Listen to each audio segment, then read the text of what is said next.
কংগ্ৰেছ চৰকাৰ আহিলে অৰুণোদয় বন্ধ কৰি দিম, অৰুণোদয় দি অসম নচলে। সংবাদমেল পাতি এই হুংকাৰ ভূপেন বৰাৰ। ৩৭ লাখ মহিলাক অপমান ভূপেন বৰাৰ। সৰ্ববৃহৎ উন্নয়নমূলক আঁচনি কংগ্ৰেছ চৰকাৰ আহিলে বন্ধ কৰি দিয়া হ'ব বুলি ঘোষণা ভূপেন বৰাৰ।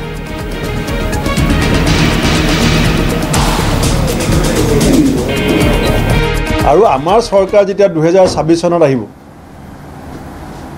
আমি অৰুণোদয় বন্ধ কৰি কিন্তু অৰুণোদয় দি পেলাই আমাৰ ৰাজ্য নচলে। আৰু আমাৰ চৰকাৰ যেতিয়া 2026 চনত আহিব, আমি অৰুণোদয় বন্ধ কৰি কিন্তু অৰুণোদয় দি পেলাই আমাৰ ৰাজ্য নচলে। অৰুণোদয় 3.0 শুভাৰম্ভ। আঁচনিত নতুনকৈ অন্তৰ্ভুক্ত হ'ব 12,60,000 হিতাধিকাৰী আৰু ইয়াৰ লগে লগে 37.2 লাখলৈ বৃদ্ধি ৰাজ্যত অৰুণোদয় হিতাধিকাৰীৰ সংখ্যা। প্ৰতিটো সমষ্টিত নতুনকৈ 10,000 হিতাধিকাৰী সংযোজনৰ লক্ষ্য। আজি লোকসভা ভৱনত এই আঁচনি শুভাৰম্ভ কৰে মুখ্যমন্ত্ৰী ডক্টৰ হিমন্ত বিশ্ব শৰ্মাই। 45 বছৰ ঊৰ্ধৰ বিধৱা, অবিবাহিতা, বিবাহ বিচ্ছেদিত আৰু অকলশৰীয়া মহিলাই আবেদন কৰিব পাৰিব এই আঁচনিৰ বাবে।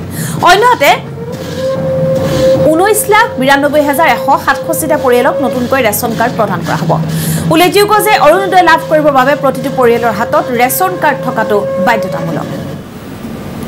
ধন্যবাদ মহাশয়।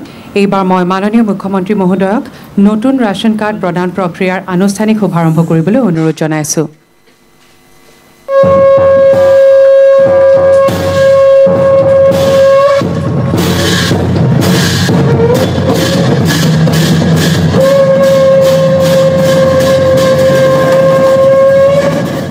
আঁচনি ৰূপায়ণৰ শুভাৰম্ভ আনুষ্ঠানিকভাৱে কৰিবলৈ অনুৰোধ জনাইছোঁ।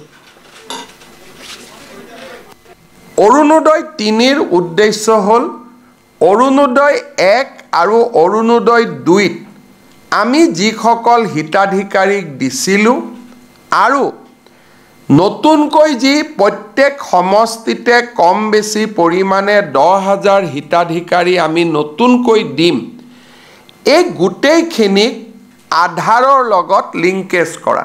আৰু সেইকাৰণে আমি এইবাৰ অৰুণোদয় 3 আঁচনিটো ৰেচন কাৰ্ডৰ লগত আমি জড়িত কৰিব খুজিছোঁ।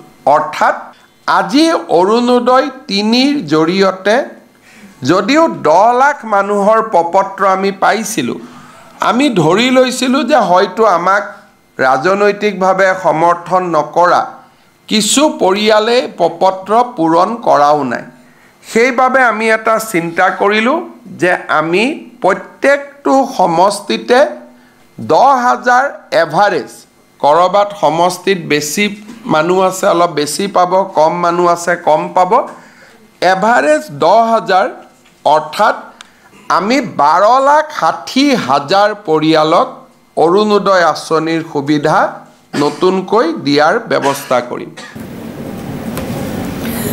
Breaking news.